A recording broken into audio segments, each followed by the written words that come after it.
Syukur alhamdulillah yo Nduk Limbo. Aku lan kowe sak kanca cakrane ngrat sowan meneh ana ngarsane Purwarga Ageng Desa Seragi, Kecamatan Sukorejo, Kabupaten Ponorogo. Iya Pak. Iki ujug kabule apa wayangan yang tengah dalan ngarep bali desa. Kabeh Purwarga Ageng Desa Seragi munjuke rasa syukur ana ngarsane Gusti Allah Taala. Lantaran kanikmatan kang ditampa kabeh warga Seragi, kula bengi iki ngadani ya kuwi adicara bersih desa. Bersih desa. Wong syukur ki carane maneka warna, ana sing ngucape hamdalah, ana sing nemplekke bathuke yang lemah. Ning kuwi syukur secara individu atau perseorangan. Mbah-mbahe dhewe biyen gaweke acara syukur secara massal, acara bersama-sama ya kuwi bersih desa atau bersih dusun. Ngono. Jaman biyen sawise panen raya ngono kae, anggere parene wis do garing do ditutu, masak bareng-bareng, do bacaan bareng-bareng. Sadurunge dar bareng-bareng padha ndonga bebarengan karo sing gawe ya Allah. Matur nuwun lantaran bumi Seragi kula sak anak putu kula saged gesang lantaran tanem tuwuh ingkang tuwuh mapan wonten bumi Seragi. Ndonga bareng-bareng ngucapke syukur ana ngarsane Gusti. Nilai-nilai kegotong royongan, persatuan lan kesatuan uga mapan ana kene no. Yen ngono simbah-simbah dhewe biyen elok luar biasa. Buat Kyai biyen wae cerdas kono. Piye supaya anak putune rukun, anak putune ora lali syukur karo sing gawe urip. Ndak taun pisan ngadani acara bersih desa. Bersih desa, resik-resik desane. Ora mung resik-resik secara kasat mata, ning uga resiki batine. Apura ing apura karo tangga teparo, lung tinulung bantu binantu. Iya. Melu ndedonga muga-muga sak umure awake desa kene kabeh warga Ageng Desa Seragi kene kabeh pinaringan rahayu slamet wilujeng. Amin. Gampang gone golek sandang pangan, pinaringan bagas waras jinanggung dening Gusti kang murbeng jagat. Amin amin amin amin.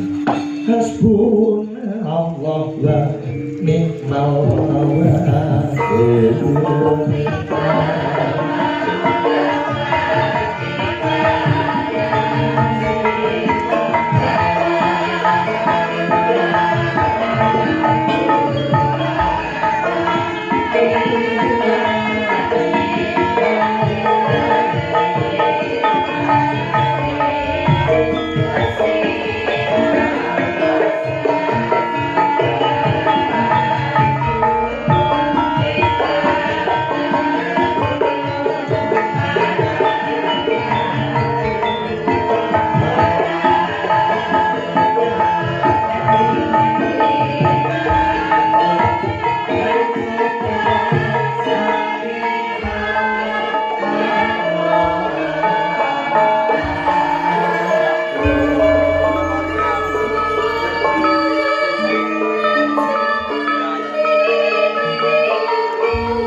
Maha Agung yang bisa paring pepayung tumrap kowe lan aku kabeh. Iya, mak muga-muga wayangan bengi iki berkah lan berkah.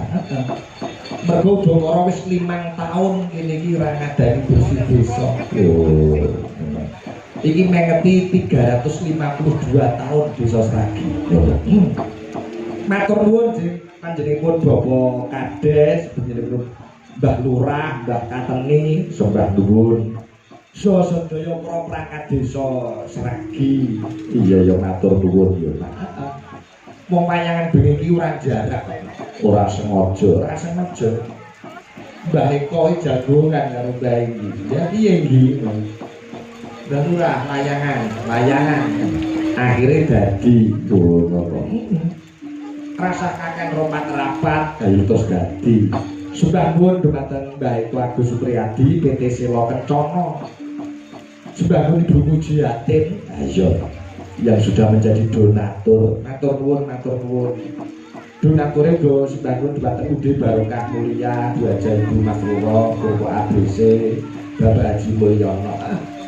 Bangunnya sore mau terus dilunasi karo Mbah Eko aku ngono. Meh diampirke ning ora sempat. Ayo. Nggih, kula purun mampir nek gotong kusene lawang siji ngono. Bawanen dhewe lho. Sembah nuwun bae, terus sembah nuwun. Nggih. Matur nuwun para kadang-kadang kang parang rawuh iki pinarian wujuding kanugrahan udan iki udan banyu. Iki minangka banyu iki pralambange rejeki, pralambange pemuripan lho. Ngono yo, Mak. Ning ndi wae waton ana banyu ning ngono ana pemuripan. Ngono. Minangka pralambang dadi gerjeh pemuripan rezekine warga Ageng Sragi datang pedha muga-muga berkah lan barokah. Amin. Tak gawake piranti saka omah. Gawean ayam sound system. Bengi golek streaming YouTube Sige channel lan channel-channel liyane akeh banget. Iya.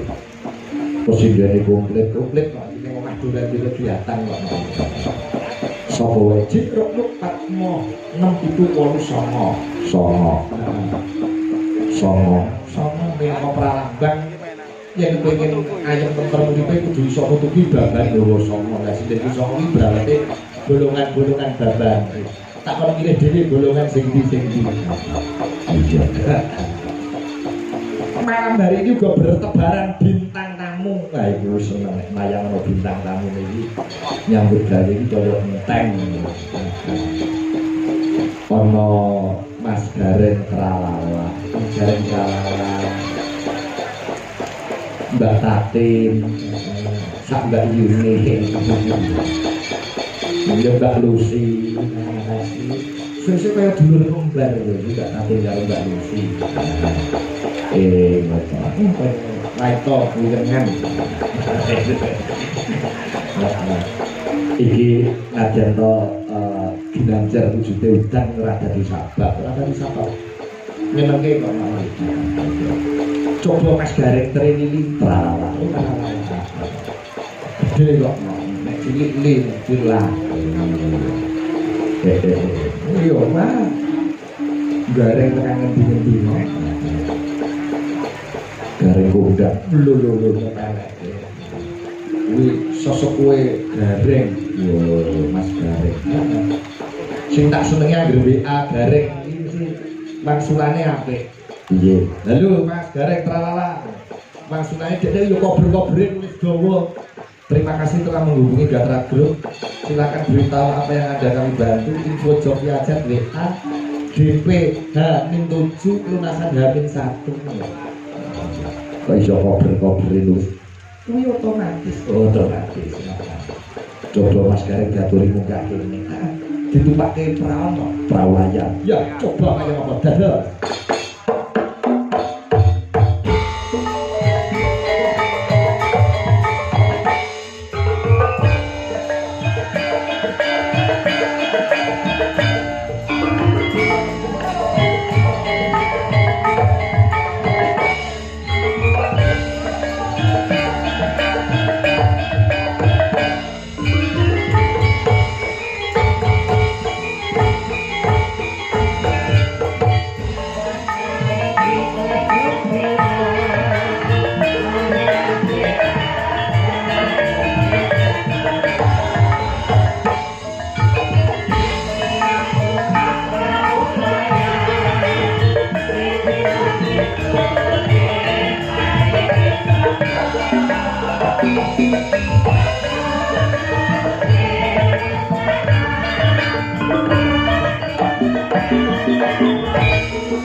Sugeng dalu, selamat malam Mas Gareng. Sugeng dalu, selamat malam Pak Ige. Nggih. Nek Gareng niku pancen katasaken ing dalu mriku sebabe napa kok jenengan dipun wastani Gareng Tralala?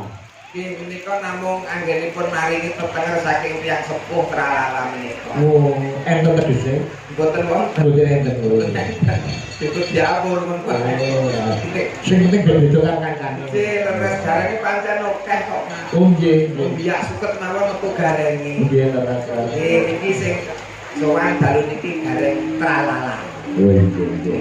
Dereke Pak. Pidalan saking Kula sakniki Wonogiri Pak Ige. Wonogiri niki. Adirojo Pak Ige. Nek piye cah Madura aja cowak. Iya cowak. Nggih nggih. Aturan pinarak mangke Pak Ige. Iya boten dalane lho ya. Nggih, mati iku kare luhur ngono kaya. Nggih. Sanes wedal Pak Selanten. Matur sembah nuwun. Ngadirojo. Injih. Mangke pinarak. Nggih, nggih, siap. Sowan wonten desa Sragi. Sampun kaping kalih menika. Rumiyin ingkang nanggap niku Bu Mujiatin Tasakuran menika. Kene Pak Eko. Nggih. Ning nika mboten Jawa nek dalu niki berkah barokah Jawae luar biasa. Rata nika. Rata Ponorogo, Blitar, Madiun, Jawa Sedaya. Antero Jawa niki Jawa sedaya. Nggih. Mboten ngijeni. Nggih, Pak. Malah ndonga mawon muga-muga betahe lan derese udan iki padha karo betah lan derese rezekine warga masyarakat sedaya. Amin. Iki berkah utawi deres lan betahe rezekine Pak Igit sak rombongan. Amin. Ya Rabbal alamin. Siji gawe loro gawe uga memperingati hari jadi desa yang ke-352. Oh, ngoten to, Pak. Nggih. Dadi niki bersih desa utawi menteri desa sisan kalian Pengetan hari jadi desa. pengetan hari jadi ingkang 352. Nggih. Kok mboten dhewe-dhewe acarane ya, Pak? Yo ben ngirit. Nggih mboten ngirit. Niki tegese dibarengke nek cara ngen kula menika nyewu ngiras ngijing. Nggih lah. Jadi dibarengke ucapan selamat hari jadi desa Sragi ingkang kaping 350 kalih. Nggih. Mugi-mugi desa Sragi semakin maju, Amin. semakin makmur, Amin. semakin sejahtera. Amin. Amin ya Rabbal Matur nuwun alamin. dumateng Mbah Lurah, Si Mbah Lurah, Mbah Kateni. Mbah Kateni, Nggih. boten kesupen Pak Eko matur sembah nuwun. Nggih. Wong kalau berkula menika ingkang maringi Mbah Eko, Pak Eko. Matur nuwun Pak Eko sampun paring rezeki. Nggih, monggo sore pejabat kali kula. Terus pundi? Nangkonke sampeyan. Ngoten to, Pak. Mas Gareng Tralala, pun anu Gareng. Derek bae kok. Sesuk nek bar wayang ampun ken mulih sik nggih Pak iki. Ini penting berarti. Oh nggih. Enten. Jenengan dikersake bae kok. Oh nggih. Arep dicor dienggo patung ngarep omah. Ngarep gapura kae. Ya sia-sia to Pak iki. Dadi kaya patung rumah makan malah. Nggih, tangane kan ngeten terus. Lah nggih, patung selamat datang rumah makan ngoten Iya, niku. ngarep ndoko. Wis baku ngedinama Pak iki. Wong nyatane gawane nggih Jawa kados mekaten sing samukawisipun penonton estunipun sampun kuwatah sakete karono Jawa niki wis sami wanjur. Adum lha itu emper-emperan kuat. Emper-emper menika wonten. Jlepit-jlepit Pak. Mugi dipun pirsani menika lumantar YouTube ingkang kathah. Kuatah sangat baru lho pamerane ilelehake kemene. Pun kamera YouTube, TikTok napa pun hebat sedaya niki. Live streaming siaran langsung Pak Sigit wonten ing Sragi Ponorogo. Pinaringan ayom-ayom tentrem sedayanipun warga masyarakat tebih saking sedaya bodho pangencana caket kabagyan kamulyan manggih gesangkang sarwa keleresan nggih Pak Igi. Sedaya pinaringan rezeki ingkang kathah berkah barokah lan melimpah. Warga masyarakat Sragi sayanipun pinaringan slamet donya lan akhiratipun. Amin. Ten Pak Igi. Dengaran kok lunyu lambemu kok lancar pemongan. Udanan. Udanan. Mboten ijen. Mboten ijen. Wonten Mbak Lucy. Mbak Lucy kalian Mbak Tating Kitok. Nggih. Mbak Lucy rumiyin ingkang. Oh, maten. Nggih. Monggo. Coba pergi Mbak Lucy. Ojo ninggal aku trimo bonceng Pilih bukan hati lepas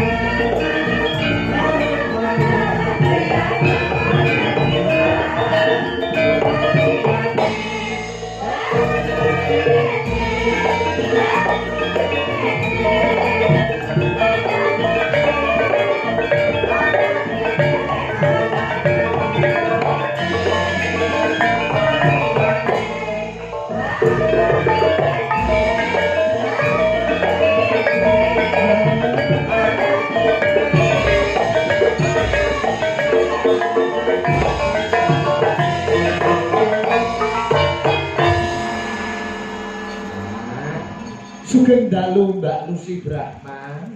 Wilujeng dalu Kang Mas Sigit Arianto. Nggih, pripun kabaripun? Alhamdulillah kantuk pangestu panjenengan sak kanca tambah sehat seger waras. Semanten ugi panjenengan lagi pinaringan sehat sedaya. Pandonganipun Mbak Lucy Brahman kula sak kanca cakran ingkang sih bagas waras tegak sentosa. Ramen saya sowan wonten mriki sampun kaping kalih dibali kalian dulur lanang Mas Eko. Mboten kathah nyumpel Kang Mas Murah. Nggih. Saha bapak-bapak sedaya para sponsor dalu iki. Ingkang sampun kersa ngamanaken rezekinipun kagem desa Sragi. Matur sembah nuwun mugi kula aturaken. Dumateng Sinten? menika para rawuh khususnya para undangan menika wonten dari kecamatan juga dari polsek dari Koramil Sukoharjo nggih wis pokoke kathah saking dinas ugi rawuh mboten kathah mumpen salam sungkem kula dumateng masyarakat desa Sragi. Sugeng pinanggih malih mugi tansah seger waras dayanipun. Amin. Nderek dedonga mugi-mugi bibar inggih purwa menika saged kinabulan ingkang dipun suwun masyarakat desa Sragi. Desane ayem tentrem dipun kedahaken saking sedaya sengkala ingkang dumugi. Desane tambah maju. Para perangkate khususnya Pak Lurah lan kanca-kanca perangkat tansah diparingi kelancaran lan kesehatan. Dumateng Budewan Mas Eko wis pokoke matur suwun yang tak terhingga. Lantaran beliaunya kita wis dilidir saged sowan mriki. Ya Iki kok koyo mati apa ngono rek mau. Ketika Mbak Lucy ora disawangi maneman lho Pak Igi ngeten iki. Lah kok iman-iman piye? Madhep mriku bokonge Pak sugeng dalu Pak Igi. Pepanggihan malih wonten Sragi Pak Igi. Ya ampun, bokonge Pak Igi. Piye? Gede sisih.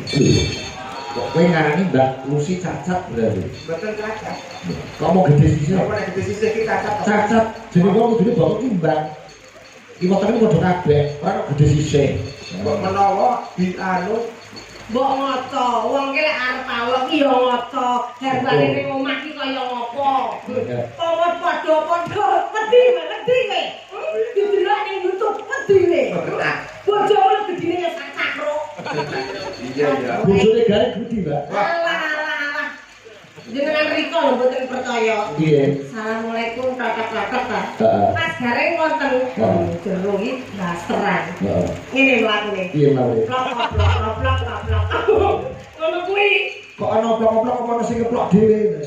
Aduh kok, wedi kok. Bojoku yo obah noplok-noplok. Bojoku lagi sikatane muni oplok-oplok. Kaya iya genep ya. Genep. Genep. Genep ra genep iki. Iki kae sing kae dope mati sisih.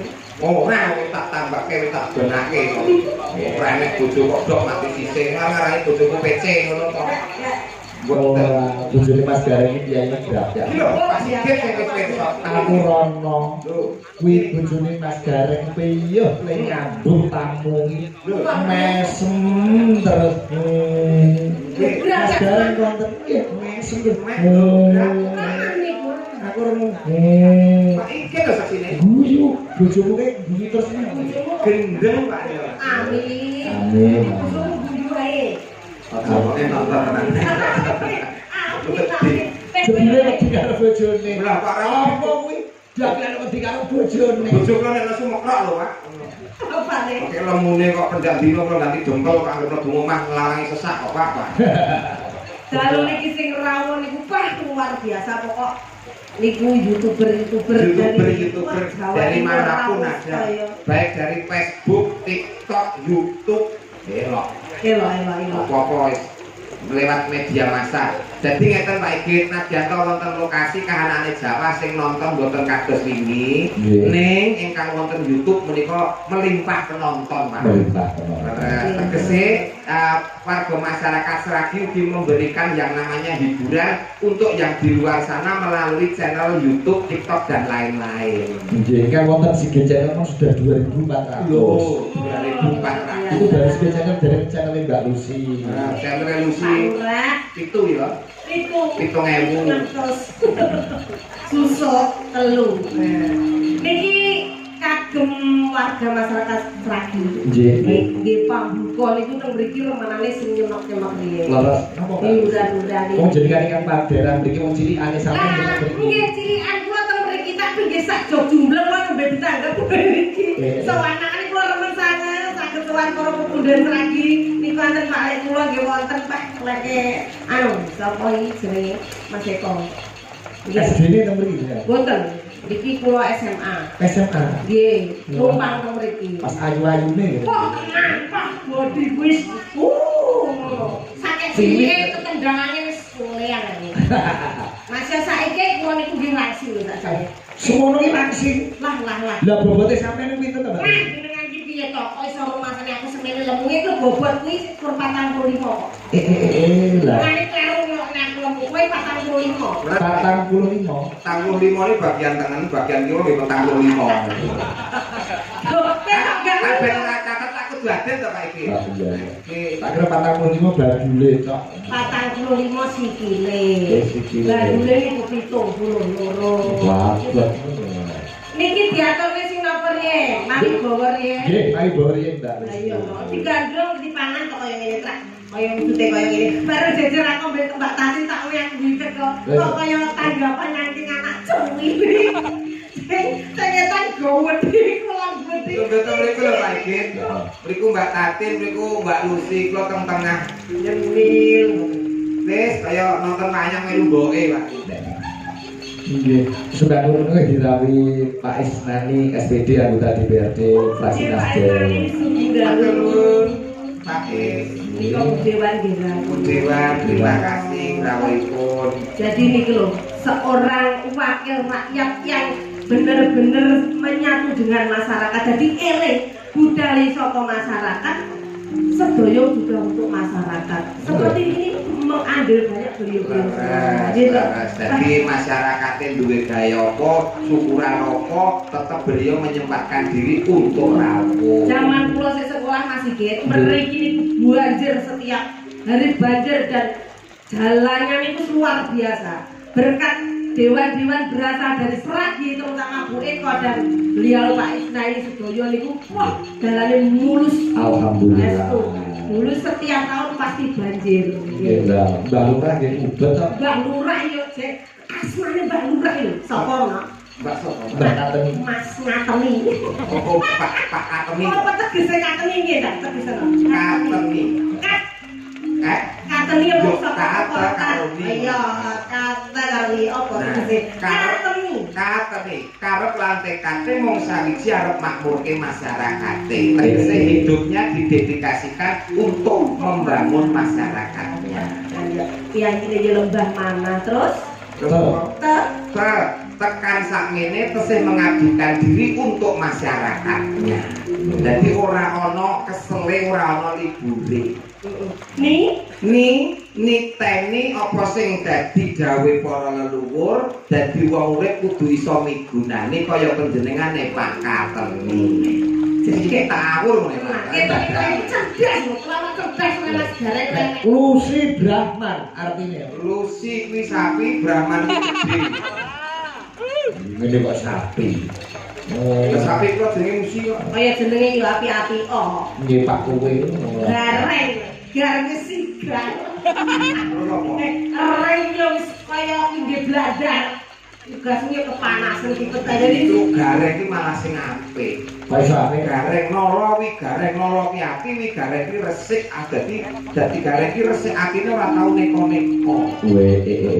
Sing lurus. Nggih, sikile gecik, tangane ceko, motone kero. Artine sikile gecik ku wong mlakune ngalam donya kudu tansah ngati-ati alon-alon waton kelakon.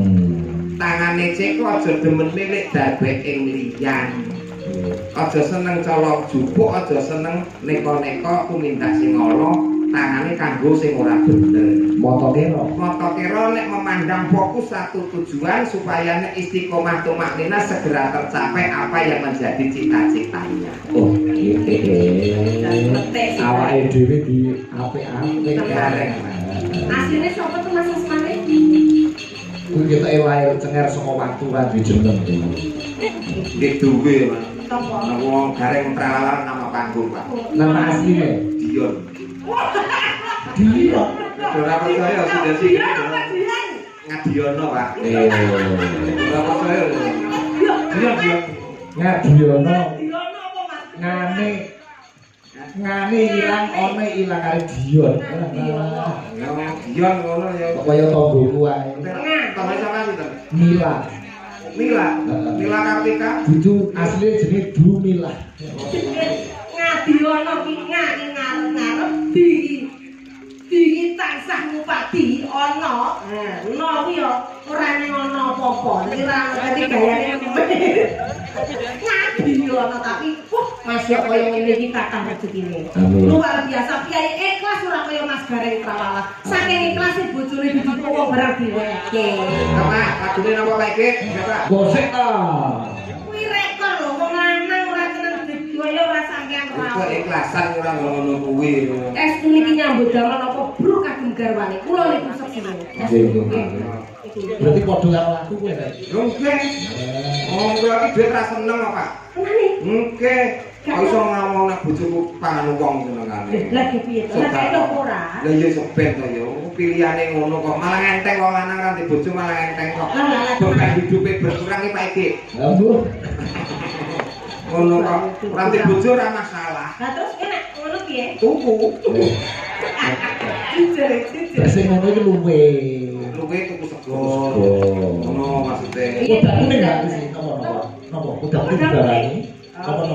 Manut. Nggih, udah. Apa sing anu ala-ala wetanan gitu. Siap wetanan nopo? Pak. Dan ini lagi gua kalau enggak tampil. Nggih. Oh iya, lah ini piye ta maksud to? Niki sing alusan apa maksud untuk kasar, Pak? Alusan saya. Alusan sing alun bali badan alus kok. Kowe karena dibalusi demit. Mboten tegese iki alus piyayine, Mak. Ngendikane ya alus. Sesi deman riyen mawon ya. Nggih. Kang Rektor Kiai Jawa Timur. Mbah Sukron Suwondo. Mbah Sukron Suwondo.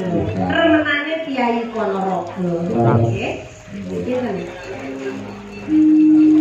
Duwi witane. Kurang dhuwur gak? Mboten. Pak. Gue kurang dhuwur garek di Bu Ganjul kancane. Balen nek, kowe kan gandrung to? Sesi deman kan cinta sing delik-delikan. Nggih. Kuwi vitane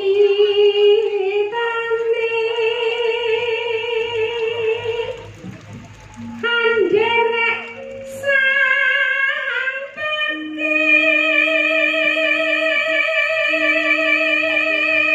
Iya, Rek. Karo bojomu suarane apik ndi, Rek? Saya niki, Pak. Oh. Ning banter bojo kula. Kok iso banter? Bojo kula ku nek nyanyi banter bengok-bengok, Pak. Rocker. Bisu. Oh, bisu. Diamin alhamdulillah ini bumi wingi. Iya. Sing hati-hati. Saya bojo kula, Pak. Saya bojo Sing kula. hati-hati. Timbang iki saya bojo kula. Apapun yang terjadi di panggung, bertemu siapapun pokoknya yang paling cantik bojo kula. Iya. Paling ayu bojo kula paling enak iki bojo kula, Pak. Oh iya. Wah, wis iku mulai kelakon rentong gon. Oke, bojo kula. Lha ngono, Pak. Contoh wong lanang sing wedi karo wong wedok ya iya. Ning apik Rek. Mboten wedi. Ora wedi kan yo ra kelangan siji. Yo. Terusnya bawamu.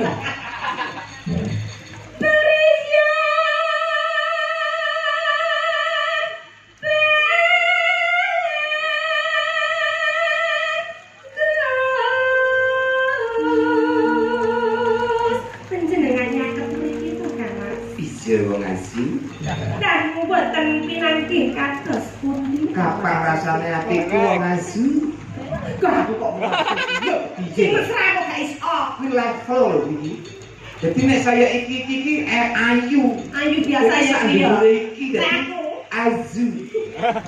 Kira bisa sak dure azu apa? Aziu.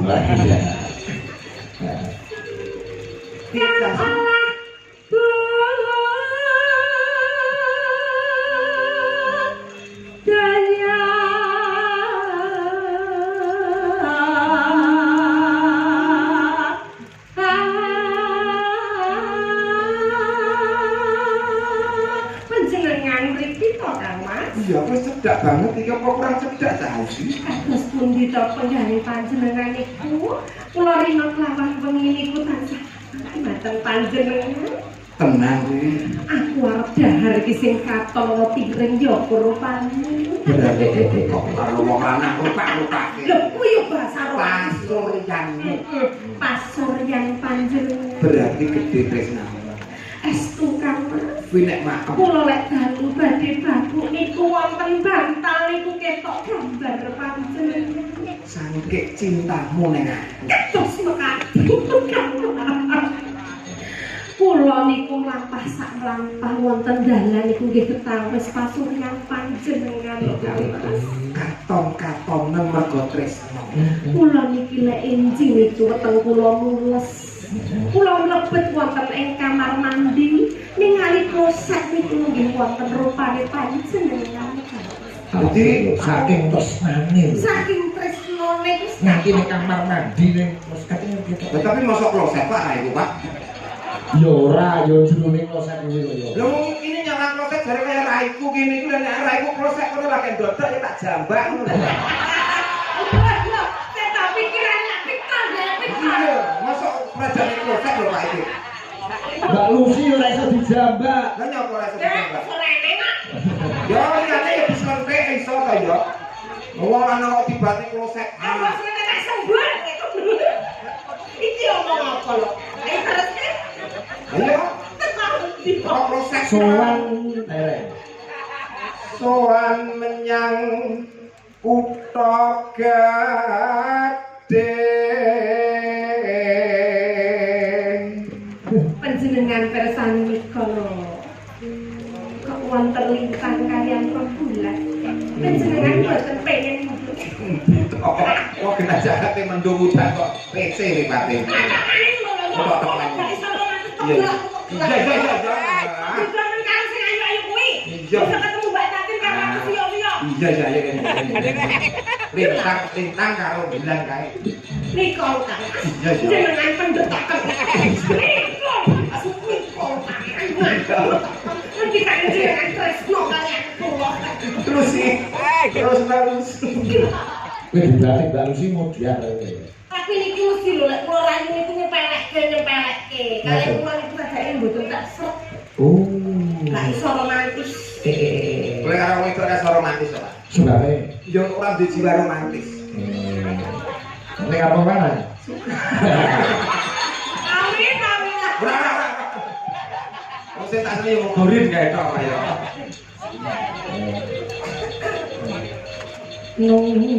Bandara terus kayung nyom. Jebule iso nyuwara. Iya. Juragan sound system kok ya. Sound system isih. Pasti lah. Kerupuk dol. Lah kula nggih nglayani musik jadul-jadul niku. Jare rusak. Nggih rusak ning kula nggih Pak, ning jare kula dandani. Weh. Ora dhisik ngeten iki. Pengen mireng suwantene sak. Suarane seru ki ya. Umpami tinggi napa Pak iki? Digung MC. Yo MC dangdut ya. Iya, MC dangdut. Bapak guru berbahagia. Barang-barang diri bersama Carpur Sari Puri dan Durja Carkar Nirnar. Kok kakek R. Carkar Nirnar. Speakernya pun merah-merah. Oh. Itu lagi dangdut. Oh. Gini apa boleh? Gue bayangan gitu. Bayangin so. Sakit Pak. Contohnya. Gue kayak barang-barang diri pertunjukan bayar kiri sirkir Argato dari Kota Rembang.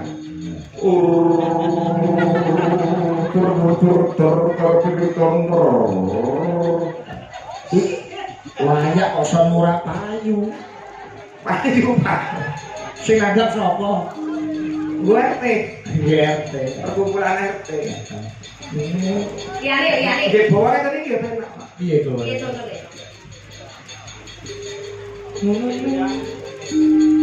Serentar biru. Kalau terakhir ungkir. Ojo ora nusan kuwi, nusan ku malah ketularan lho.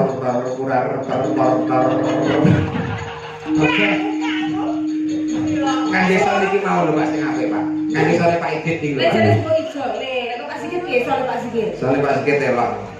Mereke Sony. Nanti yo nusan merek Sony. Kayak ono sing pakai bangsot di PP udah.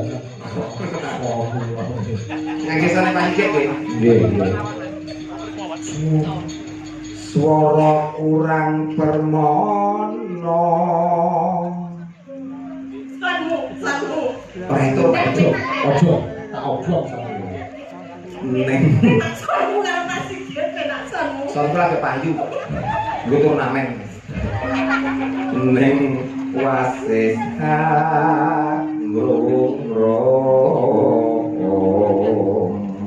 Wong tanggapan soal genset ramen jeblok, kejane solar kuwi apa? Solare rokok. Soal kula niku kene iki jajan iki rusak. Tunggu wis kleru. Nyewa rusak. Iki tak keindul-indul padake. lah iya. Oke, Pak Igit tok mosok dong. Kowe ngono iki kari sing rumah kowe anggere banyu karo solar anu ya. Aman. Mbak iki lho Mbak Tati, kowe kene karo Mbak Lucy ora pati srek karo Mbak Tati Mbak. Aku saja itu dudu selerane. Dudu selerane. Ya menurut seorang laki-laki itu seperti itu. Ya apa ya? Dia cinta-cinta ya kalau wis lakas kios kepethuk sing anyar wis panggah sepok. Reng. Iya cayu, ayo mudah kene cayu kene tak papak kene tak ganti. Carane nuntun wis beda arane. Carane nuntun. Nek aku ditepiwing kaya wong keduse. Nek Mbak Tati mesra. Aku ora iso beda-bedake wong ya padha lho ya. Ning asli reng. Asli. Upama lho padha legane antara Mbak Tati karo Mbak Lucy kowe pilih sapa? Lha kok sumpah tenan Pak. Kula tetep pilih Tatin Pak. Oh iya, serta Mbak Lucy. Karena Mbak Lucy Pak. Betul. Ya ora apa-apa to. Ya ngono ki lho. Wateke wong lanang iki wis suwi ketemu sing iku. Hidup mati. Wong iki ya bojoku iki ya bojoku. Senin Selasa Rebo rene, Kamis Jumat Sabtu rene. Terus minggune nanti. Minggune kok nggo suntik. Kuwi mesti wis kesel banget nganti wong loro ngene iki. Ya wong loro iki umpanane Monggo Pak dhewe. Igit, baksonipun Pak Igit. Oh iya, tak salah kene tok ora. Jadi sapa to wong anjure kaya ngono kok. Dalu Mbak Tati. Cek. Nganggo minggu piye? Nganggo sampo. Nenek mau. Dar. Sekian dalu Pak Igit. Aduh. Mereka kepanggil malih kalian panjenengan J. Gila. Raosipun kemawon dos pundi swantenipun Pak Egi jeneng raos ki. Beda ya kok suara Mbak Lucy karo Tati. Nggih. Kok Mbak Tati kok nyes. Nyes wonten, Pak. Piye to Kang Mas? Yes. Kang Mas, Kacang Mas. Kakang Mas. Pancen luar biasa kondur awakmu. Ditresnani karo panjenengane Pak Sigit wong iki berkanthi mrene ana Srigi. Seragi. Ya to lek cedak bocah ayu lho mripate malah kira maca seragi Srigi. Kali dhisik ya kira iki. Jenengane kok. Coba Mbak Tati gandreng karo gareng. Jadi tekan di Rek. Anggung romarang Bandara. Mas, Sayu. injih. Engko malam pertama tak jak ning hotel berbintang. Pundi menika? Ana ing Laladan Ngawi utawa ana ing Laladan Mediyu. Oh, napa jenenge? Hotel berbintang Cakraningrat. Oh, Cakraningrat. Ana hotel Mas. Apa? Aku bocah hotel. Ya malam pertama ning kuburan. Mendem kowe iki. Karo piye? Ora romantis karo bojo tuwa iki sing ngancani keloro-loro iki ya dimateni to. Dipun pangestu karo leluhur. Ngarepe kuburan iki hotel. Ngarepe kuburan iki hotel lho, lho Pak Iki sing tau rono. Hotel apa arep kuburan? Hotel Mas. apa? Sesone nang hotel aku di neng apa to? Ya paling ora supaya nek kulitmu tetep apik iki ya pizza, hamburger, spaghetti. Oh, liyane kuwi terus karo apa meneh, Mas? Ngunjuke mesti ya jus. Jus? Heeh. Kunjuk. Ya Kunjuk apa? Kunjuk. Ombene to? Ombe apa? Solar. Ya sia-sia kok. Solar menika bakso ular, Pak. Bakso ular lah kok dijikuk duduhe niku nggih kesehatan apik, Pak. Lah iki dibaan ular iki diloro budhe sembarang-barang kok. Lho ya duduhe lho, duduhe. Aja sok meri to. Nyokoti kowe iki. Kowe bawa ya, Nduk? Ya Mbak Tati jaga. Lah, Ya, genti. Nah, lagi ngomong. lah. Lah, ngono tenan, Pak. Wis Mbak Lucy, apa? Aku ya iso ular. Kira karo sithik ngono lho kaya gendrok taking ngono lho. Ular. Coba piye, Nduk? Piye, Nduk? Ular. Lho, ngono iki krungu suarane tok saya pengen ngedol pekarangan aku ini. Ular. Wah, anu barang ora ati. Yo coba. Ayo Mbak Tati. Tekan ngendi iki mau, Mas? Teko Srigi. Tekan Srigi. Seragi. Sragi. Sragi kelewat terus. Srigi iki ndek bengi. Oh iya. Iya. Ya Celestia. Aku dicekeli to. Iya. Apejer ngincangake. Ayo.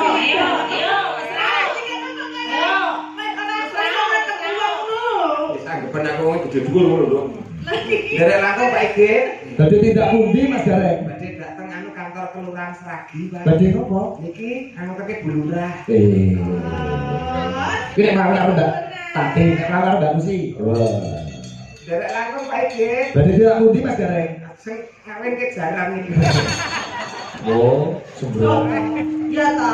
Iki lho contoh sing ora apik. Lah mlakumu ini lho, mlakumu Lah kok kudu yo ngene-ngene ngono lho kok arep blusuk ning. mlakune sekali kaya tating ngono lho. Iya ya wis ke. Nah, lho ngene lho. Mlaku dik lho. Lho, nomor. Lho, ini nak penak to lho. Bisa wangi penak. Derek laku ya Pak Iki. Monggo. Lho, bisa to? So, Nah, ngono. Ayo mlaku. Lah, kalah. Wis kaya dalan opo. Wong mesrani wong iki dhewe-dhewe kok. Nggih, Pak. Carane iki dhewe-dhewe. Nek sing penting tetep cinta, Pak. iki jane arep rebutan kaya kene kaya Mbak Lucy. Kayane nek digo rebutan iki jane iki lho nanti wong maden duwe bojo iki lho metu anake kok tetek melek. Ora apa-apa. Nek sik melek iki apa? Kaya tikus. Tikus sing ngene-ngene. Tinggal dilanjutke. Nggih dilanjutke. Terus sesi depan.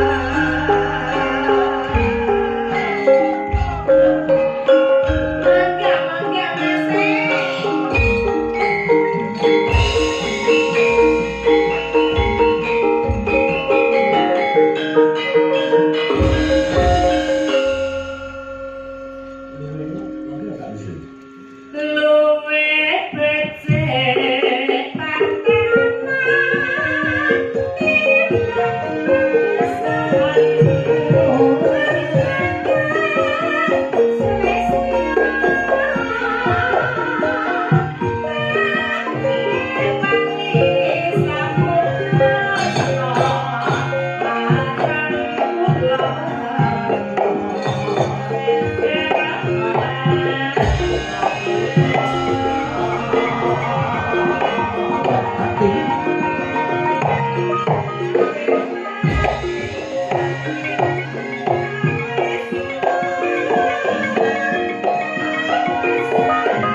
Wonten awala sepuluh bentang kok.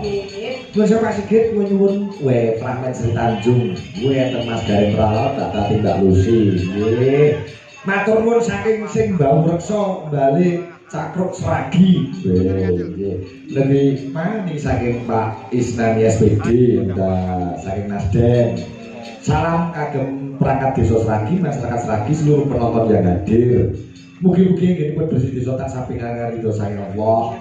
Masyarakat di rukun bahagia sejahtera. Mungkin pun PPP kalian selendang di luar jadi. Mengatakan saking Allah, matur nuwun makasih. Mbak yo. Sing lewat WA yo akeh sing do padha nyimak. Nggih, kata sangat Niki nah niku mungkin baiko Pak Wadewan Duku Jiatin Pak Isnaini katuran migah. Oh, manten Pak Ege. Sangat jauh. Wilayah sinten rumiyin Pak Ege? Nggih, sareng-sareng. Sareng-sareng nggih. Pak Baiko. Baiko. Nggih, Pak. Bapak Isnani. Nggih. Pak Pak Katuni. Ketua Dewan Pak Haji Dwi Agus Preno.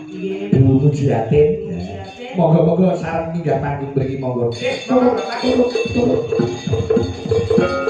Monggo Baiko.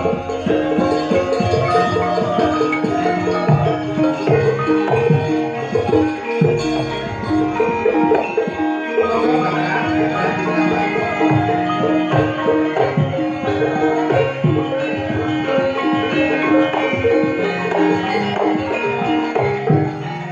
Ketua Dewan Pendukung Bapak Dwi Agus. Monggo. Duku Jiatin.